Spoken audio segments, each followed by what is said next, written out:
వేడుకొండు. ఇది అతి విశ్వాసమా లేక ఆత్మవిశ్వాసమా అతిథి కవి వర్య? రామకృష్ణ కవి, మీరు సవాలును మీరే అందుకోవాలి. అవశ్యం మంత్రివర్య. నర్సకవి పద్యం చెబుతాను, రాయండి. పూవట బాబా.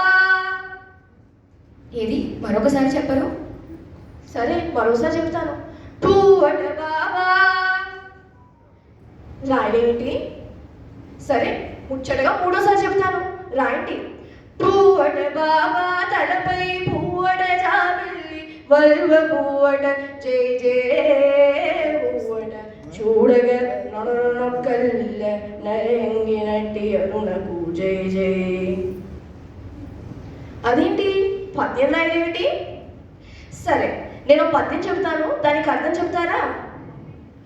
మేక తొక దోక మేక మేక తోక మేక మేక తొక దోక మేక మేక తోక మేక మేక తొక దోక మేక మేక తోక మేక మేక తొక దోక మేక మేక తోక మేక.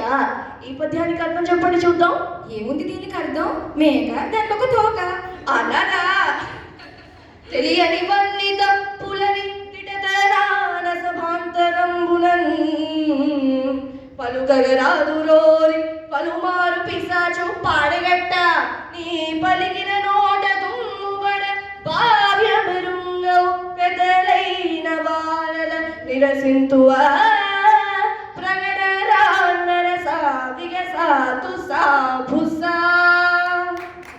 రామకృష్ణ, ఆవేశం తగదు. రేపటి బ్రహ్మోత్సవాలలో మన అష్టదిగ్గజ కవులతో పాటు వారిని కూడా సత్కరించుకుందాము. అవశ్యం ప్రభు.